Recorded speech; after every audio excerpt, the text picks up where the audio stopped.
stabbed him. My brain was telling me. Your brain was telling you that you were nearing you're nearing death. We're just killing each other and it's pointless. About yet another stabbing which has led to the death of a 21-year-old man named Gedeon. Paul stabbed to death, a fifth in custody on suspicion of murder.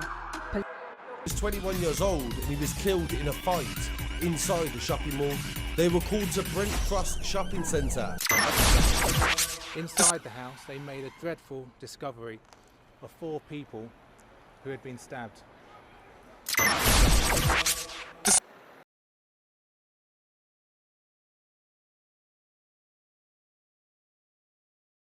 My earliest memory of Gideon is him being a chubby boy that always wanted to annoy me and Arrow. And Arrow is his older brother. So I spent a lot of time with Arrow, and Gideon would try to come to annoy us with my little brother. And the family, he was very close with his mum. Gideon was someone that you could always talk to growing up, and he would always come to us for advice. Like he had a lot of friends growing up. Everyone wanted to be around him.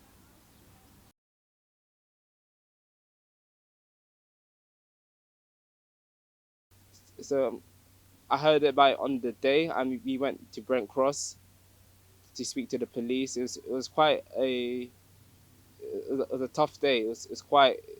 It was a nice experience to feel in the space of 4 months, 2 deaths.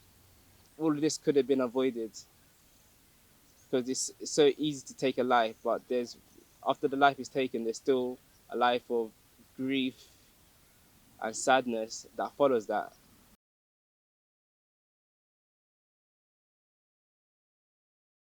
One reason why I believe there's so many killings, especially among the young people in London, I think it just stems to a multitude of things, being background, status, financial income, the family structure at home. That there's a multitude of things that could ultimately lead someone to get into knife crime.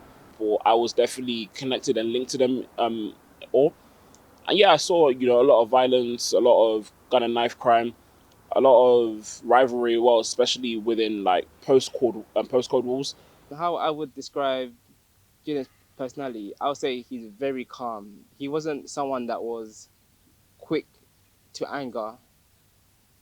He had a lot of friends for a reason, because people could come to him. He's not someone that would look for trouble. He was someone that people would come to for advice. I especially saw that in his community and with his friends.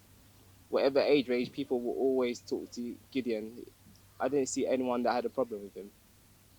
The advice I'd give is simple. It's not worth it. It's not real. I believe, especially social media plays a big part in glorifying the lifestyle and making it seem glamorizing and shiny. But when you look at the reality of it, it's not real at all. It's not what the media portrays it to be. Everyone was grieving, especially Gideon's mum and auntie, as she lost her husband. Now she lost her son. And Gideon's so young, which is quite heartbreaking. He has so much more to do in life.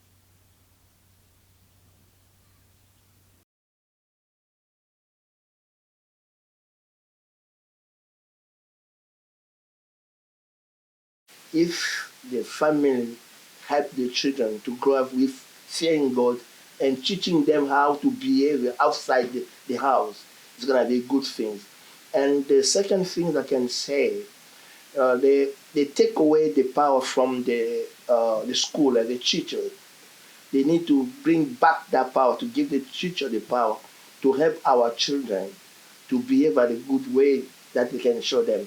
And the third one, I can say the police, I can say in this country, they take away even the power from the police. That's why our children are behaving the way they want. But if there is something that's in the family, in the school, and the police, I think it will be a change.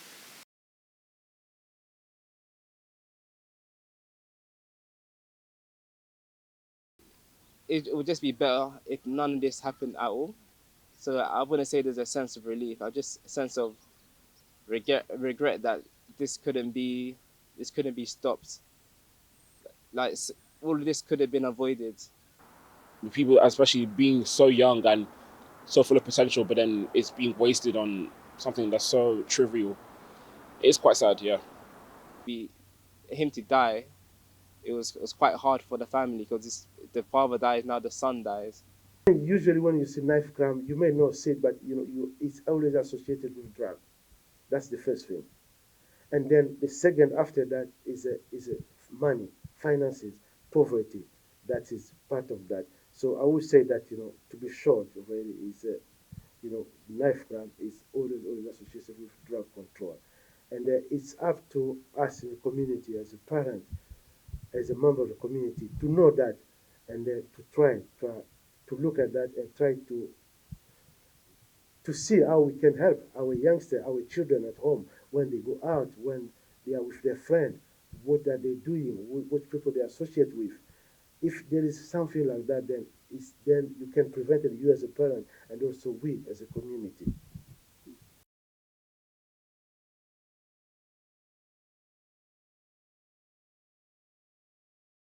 Even though they gave him 20, 50 years, he's gonna come out in prison, and we don't get back Gideon anymore. But for me, 13 years, they say it's manslaughter, and I don't think this is the right sentence they can give to him because he killed someone. But I think that here in the UK, 13 is 7 years, that he's gonna come out and gonna carry his life. But we, as a family, we lost our child, and we can't get him back anymore. That's for me, that's not a good sentence. But even though, like I said before, they give him 100 years, 10, 50 years, we don't get back Gideon anymore. Everyone is still affected by it. I don't think anyone's really moved on. We still think about it because one second he was here, and the next second he's not. You think you have an unlimited amount of time with your family and the people that you love.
Gedeon